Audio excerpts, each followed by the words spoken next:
Well, hello again to all the boys and girls out there in YouTube land watching Georgia Beer Reviews, back at you today with another one, and I'm looking at another Oskar Blues Brewery beer.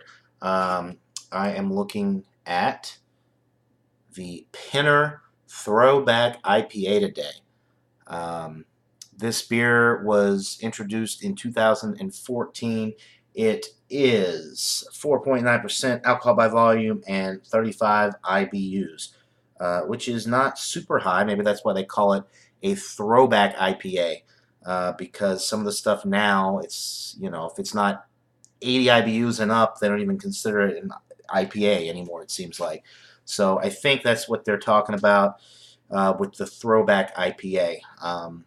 More of a classic presentation, not overly hot, maybe more of a balanced product, which, believe me, I will appreciate if that's how it is. I'm not a super big hop heavy type guy. I don't like these really out of balance, overly hopped beers that have no malt. All hop, no malt.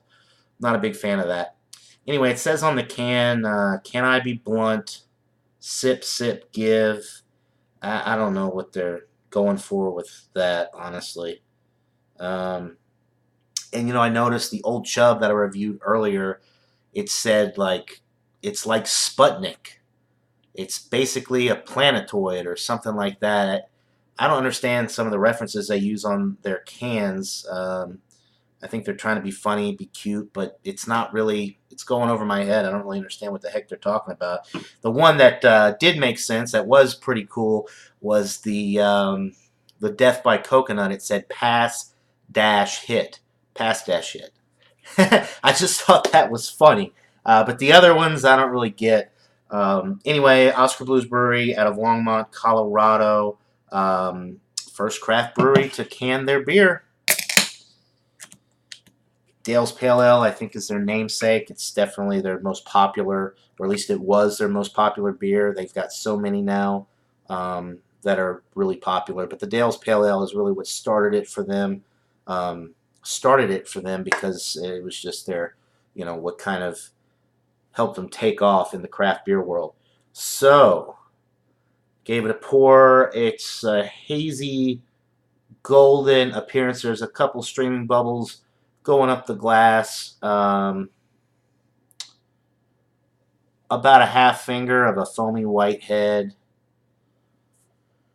It kind of looks like an IPA in between that yellow-orange color, hazy. Nothing floating around in here, though. Very, very clear, or very filtered in the sense that there's nothing, no sediment, nothing floating around. All right. Picking up on some citrus, orange, grapefruit, lemon, maybe a touch of pineapple. Actually, more fruity from the hops, less piney. Smells pretty good, guys. Smells like a good IPA. Nothing is really standing out, though. Just a typical IPA hop aroma. More on the citrus side, though. Smells pretty good. So let's go ahead and get into it. Cheers, guys.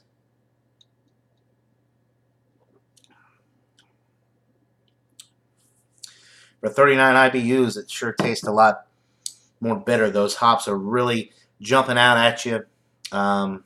Nice citrus notes, very pleasant. There's no piney notes with this one. This is a more of an East Coast style, I suppose, whereas the West Coast IPAs tend to be more piney with the hop varieties that they use. This one is definitely citrusy. Like I said, grapefruit, orange, lemon, a little pineapple. That's pretty much it with the hop presence as far as the flavors that I'm getting from the hop varieties. There's a little breadiness in the middle of the sip, nice breadiness. Of course, it does have a pretty bitter finish. It drops off nicely on the back end. It is crisp, clean, and refreshing.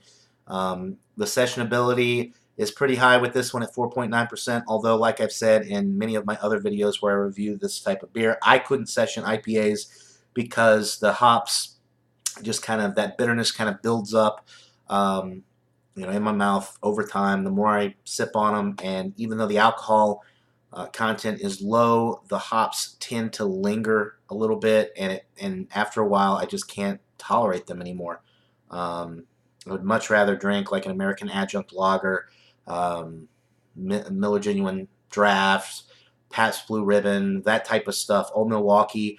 Those are going to be my session beers. This, not so much. This is a sessionable beer for an IPA drinker, IPA lover, but not really for me.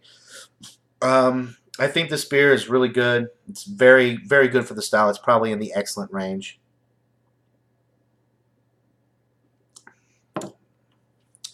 As a matter of fact, it is an excellent beer.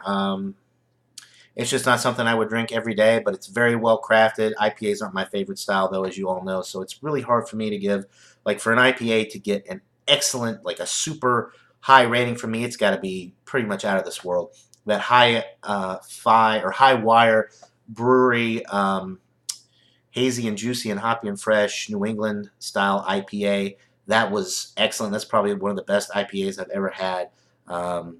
This one is pretty standard. I've had a lot of great Lagunitas IPAs or hoppier beers as well. They always do a really good job with their stuff. The Oskar Blue stuff is really good too. This one for me is a 90 out of 100. It's excellent, but it's on the low end. It's an A- for me. It's pretty standard. I do like the fact that they're using more of the citrusy hops, the hops that impart a citrus flavor rather than a piney note. The pine forward IPAs are not really my favorite, to be honest. I much rather have the citrusy hoppy IPAs than the piney hoppy IPAs. So anyway, 90 out of 100 for Oskar Blues Pinner Throwback IPA. Let me know what you guys think about this beer. Have you had it? Is it good? What do you think about it? I'd like to know. So leave a comment. Let me know what you guys think. That'll do it for this beer review, guys. Hope you're all having a great day. And until next time, everybody, cheers.